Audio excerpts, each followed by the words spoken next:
Hey y'all. Hang on, let me get situated here.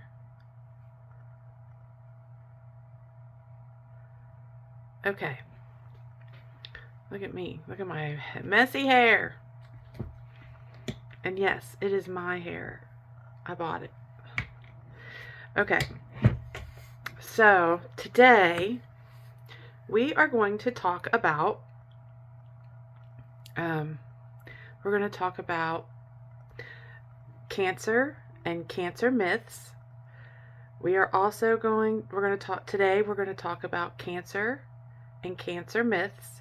We are also going to talk about triple negative breast cancer because it is definitely different than the other breast cancers. And I'm stage 3 triple negative breast cancer. So we will be doing a little bit of a dive into that as well and what the difference is. Just to alleviate some of the questions that I get. Some of the things say, well, ask your doctor, suggested this, should suggest that. My family member had this breast cancer, that breast cancer. So there are many, many different kinds of breast cancer. There just is. And triple negative is the toughest breast cancer there is.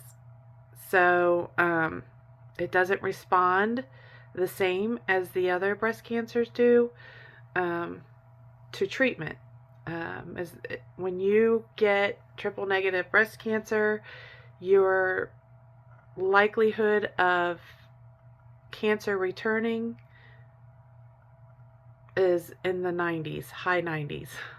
So, you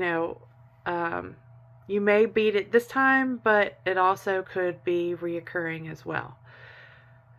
It's just a fact.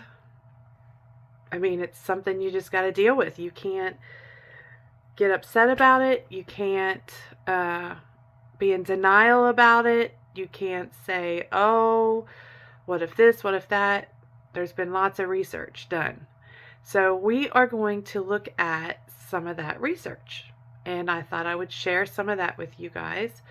Being diagnosed with triple negative breast cancer is a very low percentage of women. So just because you go to your mammogram and you find a lump, does not mean it's going to be triple negative. It just means that, they have to do a little more, get your biopsy done and doing all that. But, you just have to take it one day at a time. You can't get upset about it, and you have to stay positive. So let's go ahead and get into some of the myths of breast cancer or cancer. Just cancer in general. So some of the things that you may not know about cancer. Now this is just cancer across the board, this one. So here are some of the myths and things that you may not know about cancer. The word cancer comes from the Latin for crab. See, I didn't know that. Just like the zodiac sign. Early doctors, when describing certain tumors which had veins and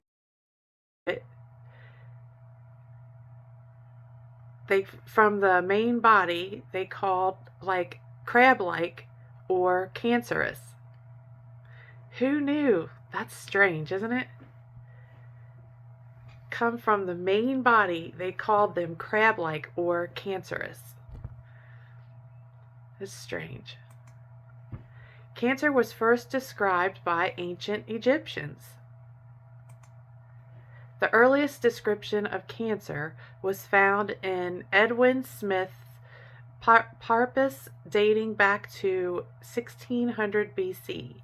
The document describes breast tumors removed by drill. That does not sound good. However, it states that there is no treatment. The fire drill. Oh my gosh. Please tell me they did not drill that stuff out of them ladies' breasts. Oh, with a thick tool called the fire drill. Ooh, that doesn't sound good. A recent study showed there are more than 419,000 new skin care cases attributed to indoor tanning each year in the United States alone. I need to switch that over. Okay, now it says sun tanning cases due to indoor sun tanning, then lung cancer cases due to smoking. Wow, so more skin care. There are more skin cancers cases due to indoor tanning than lung cancer causes due to smoking. Okay, I see, I got it. All right, more than half of all cancers are preventable. And I think they're talking more of like skin cancer, maybe lung cancer from smoking or something like that. Breast cancer, not preventable. Researchers believe that over half of all cancer cases and up to half of all cancer deaths. This means that there are between 2.4 million and 3.7 million avoidable deaths per year, 80% of which occur in low and middle income countries. I guess preventable deaths may mean that they could get cancer care to help, take away the cancer. I gotta get something to drink.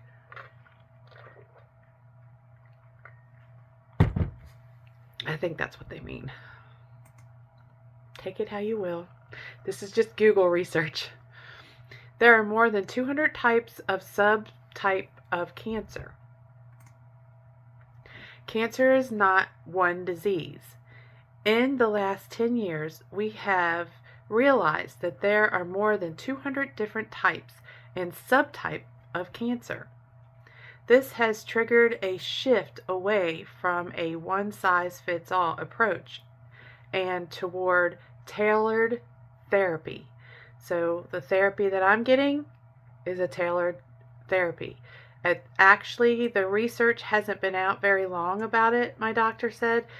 It's only been out for, I think he said 3 or 5 years, and it is the most aggressive cancer for triple negative breast cancer there is. And I'm in stage 3, so it's a very aggressive chemotherapy treatment and plan.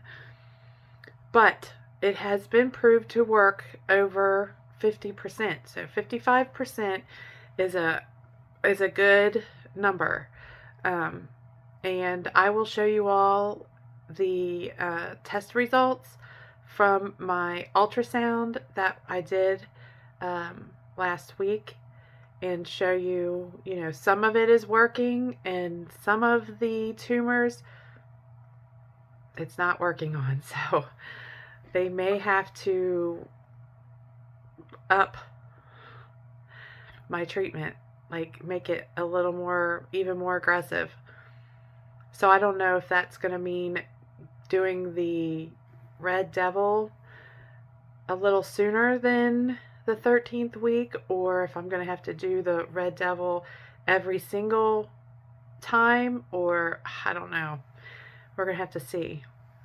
That's the scary part, but we can't get into that because this is not to get upset. This is a learning video. Okay. So we'll go to the next one. The naked mole rats are immune to cancer.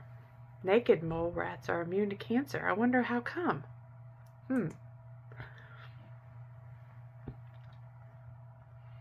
The body of these subterranean African mammals is rich in a substance called hydroxyurea, I don't know, which acts as a lubricant in the body and stops cancer growing. This discovery could lead to treatments for cancer in the future. That's pretty cool. Hyalurodonin. substance called hyaluronan. Pretty neat.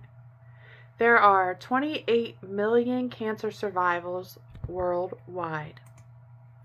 Thankfully, cancer is not always a death sentence, particularly with the progress made in recent decades.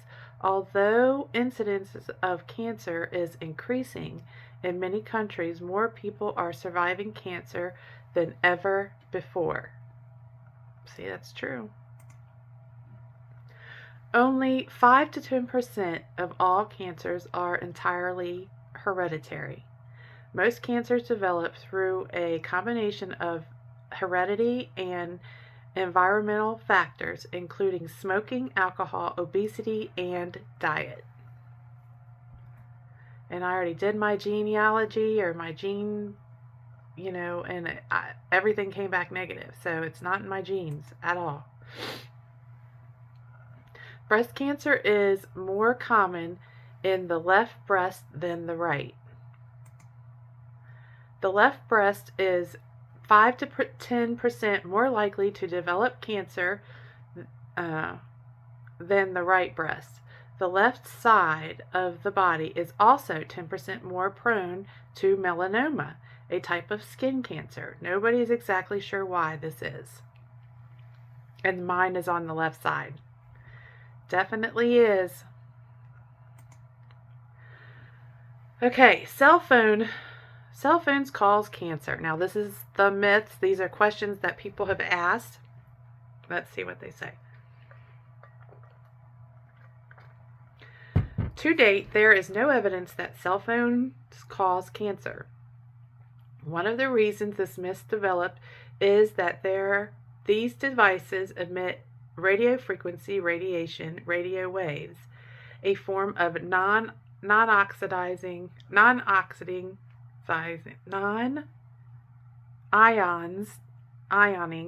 radiation. So, a form of non-ioning radiation. The body absorbs this radiation. Scientists know that exposure to ioning radiation, for instance, X-rays, increase the risk of cancer. However, radio frequency radiation is non-ionizing radiation, which does not increase cancer risk. And this is from the National Cancer Institute.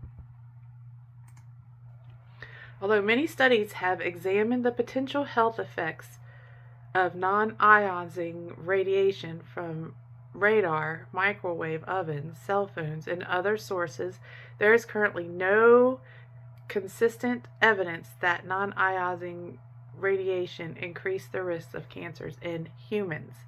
In humans. Why'd they say in humans? Power lines cause cancer. This is also a myth. The extremely low frequency ELF magnet fields produced by power lines are non-ionizing and therefore do not cause cancer. And this is also from the American Cancer Society. Several large studies have looked at the possibility of the effect of ELF magnet fields on cancers in rats and mice. These studies expose the animals to magnetic fields much stronger than what people are normally exposed to at home. Most of these studies have found no increase in the risk of any type of cancer.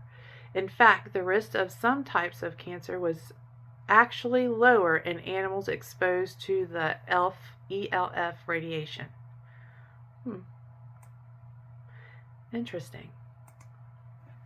However, the American Cancer Society also explains that some studies have found a slight increase of leukemia risk for children who live closer to power lines. However, the reason for this remains unclear. And that's from the Medical News Today. Spoke with Joel Newman, a consultant hematologist and specialty lead for pathology, and that's in the UK. We don't have any real evidence that cell phones or power lines cause cancer, and there are many other things that we do daily that put us at much greater risk than these ever could, including smoking and alcohol consumption. Artificial sweeteners cause cancer. To date, there is no food evidence that artificial sweeteners increase the risk of developing cancer. The National Cancer Institute explains why this myth may have arisen. Questions about artificial sweeteners and cancer arose when early studies showed that climate and in combination with the saccharin cause bladder cancer in laboratory animals. However, they explain that further studies have not provided clear evidence of an association with cancer in humans.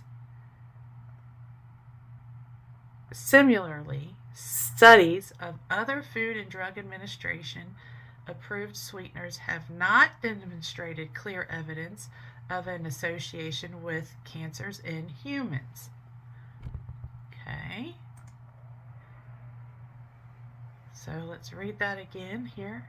Similarly, a study investigating aspartame and cancer, which included data from more than 500,000 participants, found no links between aspartame consumption and leukemia, lymphoma, or brain cancer.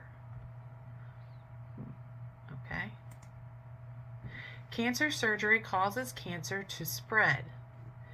This is only a partial myth.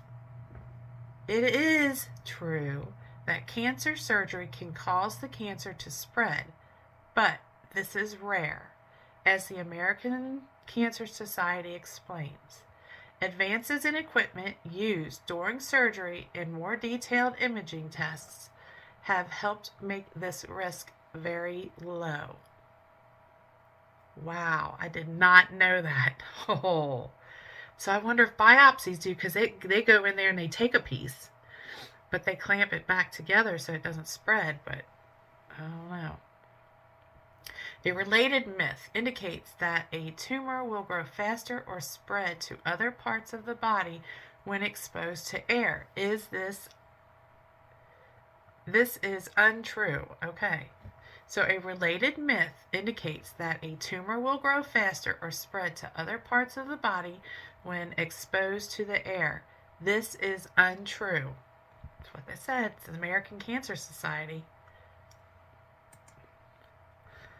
Let's see. Are there herbal products that can cure cancer? No.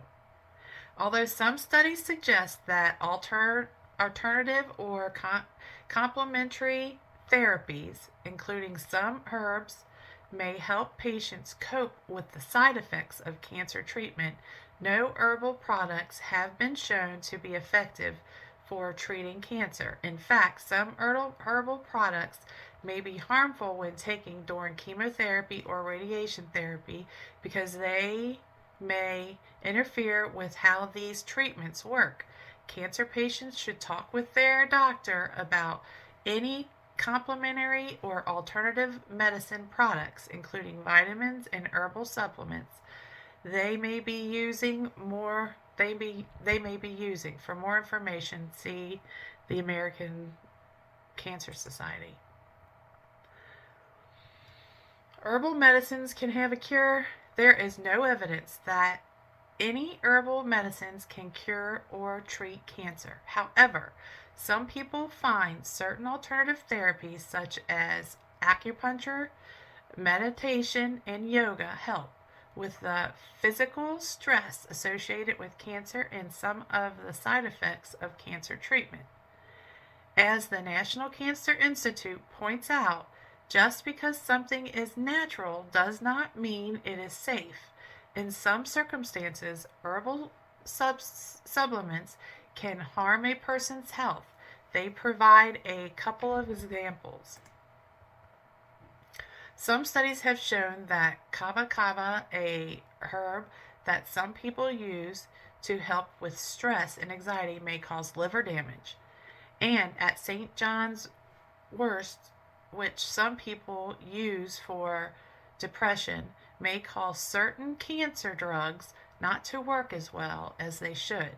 It is important that people with cancer speak with their doctor about supplements and vitamins before taking them. This is all coming from the Cancer Society Institute.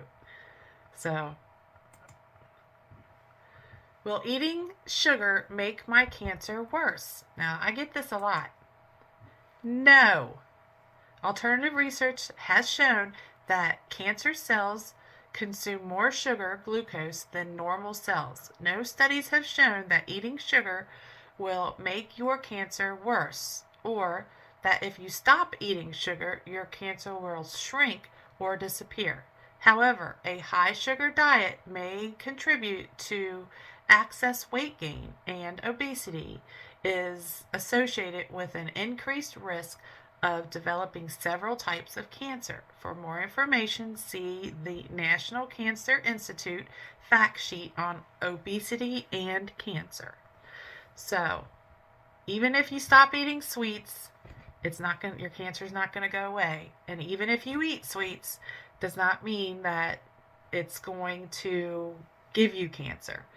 I think the molecular stuff that happens when you are obese, putting increased pressure on your pancreas to create insulin to help you to digest your food. I think that's a lot to have to do with it. Now I am type 2 diabetes, and but I have been controlling my diabetes for several years through diet and exercise. And so I've been able to keep my A1C just about 6.0, and I've been able to keep my glucose under 120. So for many, many years. So, diet and exercise does work, and I did watch my carb intake. And then I didn't have to take any more insulin. It's just, I can control it through my diet. So, but all of this is coming from the National Cancer Institute. So, is cancer contagious? In general, no. Cancer is not a contagious disease that easily spreads from person to person. The only situation in which cancer can spread from one person to another is in the case of organ or tissue transplants. A person who receives an organ or tissue from a donor who had cancer in the past may be at increased risk of developing a transplant-related cancer in the future. However, that risk is extremely low, about 2 cases of cancer per 10,000 organ plants. Doctors avoid the use of organs or tissue from donors who have a history of cancer. Well, guess what? On my driver's license, it says I'm an organ donor. I guess they don't want my organs now since I have cancer. In some people, cancers may be caused by certain viruses. Some types of human papillomavirus or HPV, for example, the bacteria such as whatever that is. While a virus or bacteria can spread from person to person, the cancer they sometimes cause cannot spread from person to person. For more information about cancer-causing viruses and bacteria, see the National Cancer Institute fact sheet. All right. I hope you guys are learning something. Does my attitude, positive or negative, determine my risk of getting or surviving cancer?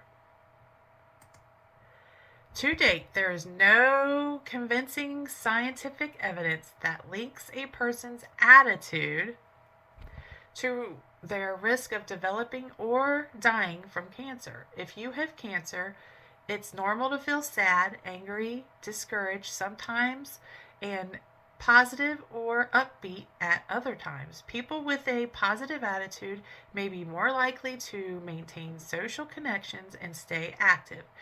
And physical activity and emotional support may help you with your cancer.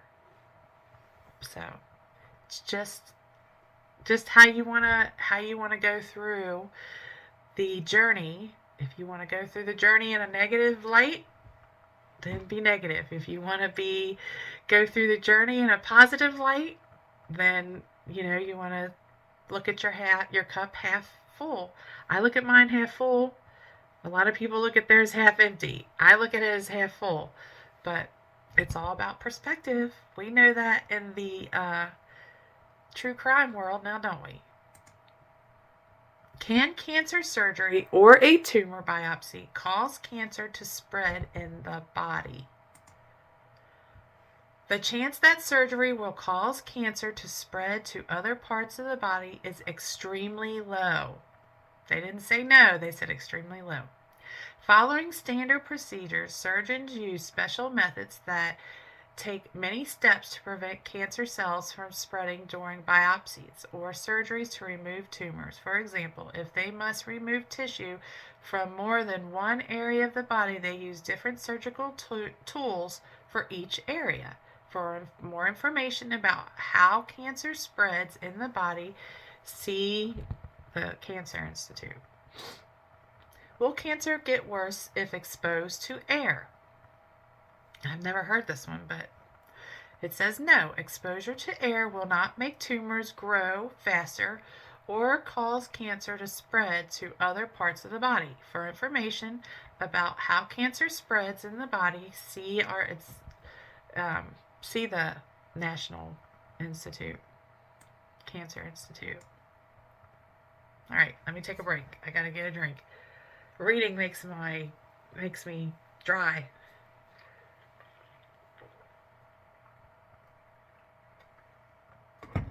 Okay. Let's see. If someone in my family has cancer, am I likely to get it too? Let's see. What do you all think? Yes or no? Not necessarily. Cancer is caused by harmful changes in genes. Only about 5 to 10% of cancers are caused by harmful mutations that are inherited from a person's parents. In families with an inherited cancer-causing mutation, multiple family members will often develop the same type of cancer. These cancers are called familiar, I can't say it, or hereditary cancers. The remaining 90 to 95% of cancers are caused by mutations that happen during the person's lifetime as a natural result of aging and exposure to environmental factors such as tobacco smoke and radiation. These cancers are called non-hereditary cancers. Hang on, I'm getting ready to sneeze. Hang on. Okay, I'm back. All right. If no one in my family has had cancer, does that mean I'm risk-free? I already know that answer, and it's no. Because my family does not have breast cancer or anything like that. And my genes have tested negative across the board. So my genes have no cancer-carrying genes in my body at all. So that means I have not passed any genes to my children, nor will I pass those kind of cancer genes to my grandchildren. So how I got cancer, I don't know. How I got breast cancer, I don't know. Environmental, I guess. So, no, based on the most recent data, about 40% of men and women will be diagnosed with cancer at some point during their lives. Most cancers are caused by genetic changes that occur throughout the person's lifetime as a natural result of aging and exposure to environmental factors, such as tobacco smoke and radiation. Other factors such as what kind of food you eat, how much food you eat, and whether you exercise may also influence your risk of developing cancer. For more information, call the National Cancer Institute. Do antiperspirants or deodorants cause breast cancer? No. The best studies so far have found no evidence linking the chemicals typically found in antiperspirants and deodorants with changes in breast tissue. For more information, see the National Cancer Institute. Well, there's your answer for that.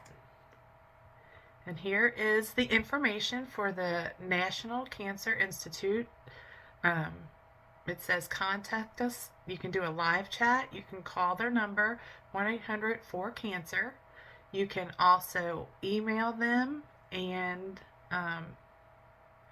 go to their site on Facebook if you have any other questions. But this right here is their information. So now that we've talked about some myths and some questions that people have, let's go on and move over to what triple negative breast cancer is, which is the kind that I have. I've got stage 3 triple negative breast cancer. So let's talk about that in our next section.